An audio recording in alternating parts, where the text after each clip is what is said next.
But now, of course, we've moved forward in time to much more sophisticated games, one of which being Uncharted. Yes. Uncharted was unreal. I remember the first time it came out, I was like literally like living through an Indiana Jones movie or something like that, right?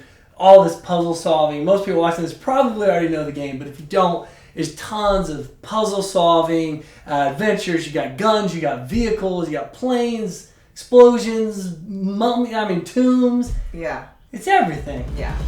Just move.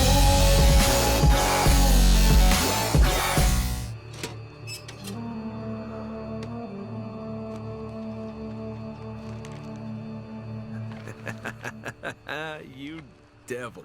What is it? Come on, hold it up. No way. Deal was for a coffin. That's it. Wait a minute. If my show hadn't have funded this expedition, you wouldn't have... You got your story, lady. Look, Mr. Drake, you signed a contract. I have a right to see every single thing that's... Could you hold that thought? Sully, we got some trouble. Hurry it up. Okay. What's going on? Pirates. Pirates? Yeah, the modern kind. They don't take prisoners. At least not male prisoners. Wait, what are you talking about? Shouldn't we call the authorities or something? Yeah, that'd be a great idea, but we don't exactly have a permit to be here. What? Yeah, so unless you want to end up in a Panamanian jail, we should probably handle this ourselves. Well, what's worse? You obviously haven't been in a Panamanian jail. Do you know how to use one of these? Yeah, it's like a camera. You point and shoot, right? You are one of the main characters. In fact, one of the few people that are in all 4 games. So tell us, how did that come about? How'd you go from acting in TVs and movies and that kind of thing and get into this video game? Well, actually, it came first. Oh, seriously? Yeah, it was How? first. I think it was like maybe my first SAG gig at the same time I got this, but I had an audition teacher at UCLA, and he's a famous voiceover director. He directed Smurfs, he directed Flintstones, really? he directed, he was a huge voiceover casting director. His name is Gordon Hunt. Oh, okay. He's Helen Hunt's dad, actually. Yeah. He was my audition teacher at UCLA, and I had asked him to mentor me, which just in my mind meant if I had any questions for him as my career moved forward, could I call and ask him? Actually, I'm supposed to have lunch with him, I think, sometime next week. And just to stay in touch with him. And You're a smart girl even then. No, well, I just liked him. Everybody would go out and smoke in the courtyard, and I would eat cottage cheese and sun chips with Gordon and talk with him. And he would, he called me up right after I graduated. He also had helped me with notifying some managers, and they ended up being my representation. But he said, he's like, I'm going to be directing this video game. Is that how he talks? Yeah, he's like, and the girl looks a lot like you. You should come and read for it. And I was like, okay. So I was actually directing some high schoolers in a theater production at UCLA at the time. So I had no time to prepare, and they put me at the top of the day, the first slot. Yeah. And it was this really weird audition. Yeah. It was in a voiceover booth. But yet, if you know anything about the game, it's motion capture, right? You need to move a lot.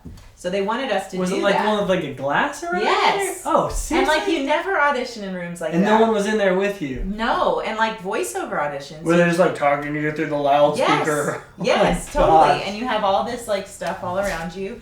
And Gordon and Amy and everybody was behind the glass thing. But it's interesting looking back on it. This was a brand new, whole new revolutionary thing in gaming. Nobody had done this before. So right. They were the ones setting the precedent for auditioning and all that. Anyway, short of the long is I auditioned in that booth, and they wanted me to move around, but the mic was here, and it's just weird. And I had never auditioned really that much before.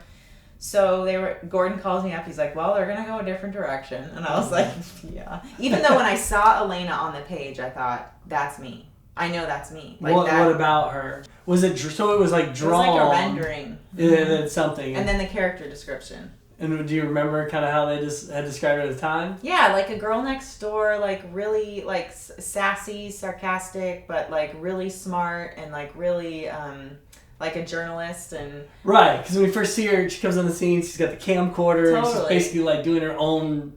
Well, now we have travel show. She was doing her own YouTube thing. Yes. Just like you, Titanium. Just Full like circle. you. Just called you Titanium. I liked awesome. it. It felt natural. Yeah, no, it was. But anyway, she was like doing the forefront of that stuff. Like she was working for somebody, but he was like sending her around to like do these, you know, she was The looking producers. for the big story. Exactly. So anyway, I looked at this rendering and I was like, man, that's neat. I wish. So when he didn't get it, I was like totally bummed because, I mean, I wasn't really bummed because I understood, but I was still like, man, I really felt close to that.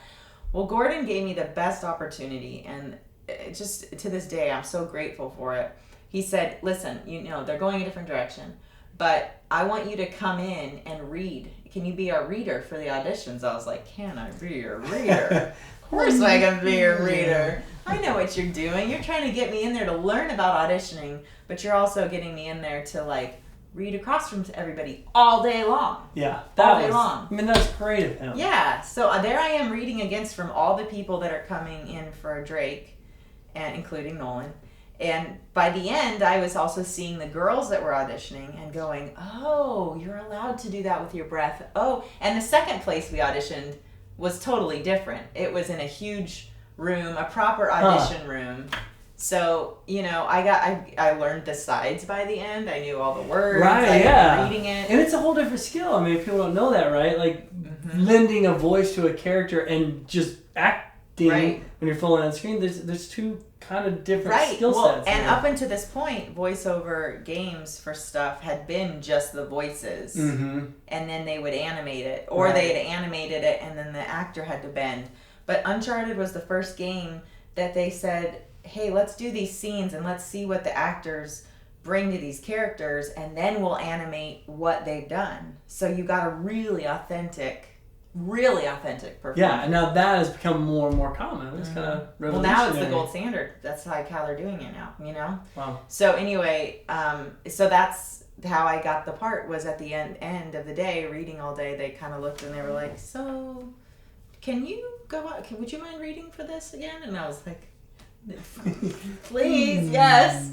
So I read for it, and then they circulated fortunately, it wasn't just the decision there that day. They circulated the tape at Naughty Dog, and everybody at Naughty Dog was like, yes, and that's how I got it, and I worked on it for 10 years. That is freaking wild. Yeah. Like, what a great story. And it was always the game. It was always the job in the background behind it. And it's, you know, Amy Hennig, the director and creator of it, was just so for women in terms of, she's like one of the most prominent women in the video game industry, and she really wanted to depict a woman that was like just not boobs and ass. Yeah. You know? And you can tell that though in the games, and even the other female characters are smart and they're savvy. Yes. You know, they're not just sex kittens or whatever, which is awesome. Yeah. And she like, they had an older woman villain, you know, in 3. Like, it's just kind of just interesting, cool things like that. So absolutely. Amy was really great like that. Just move.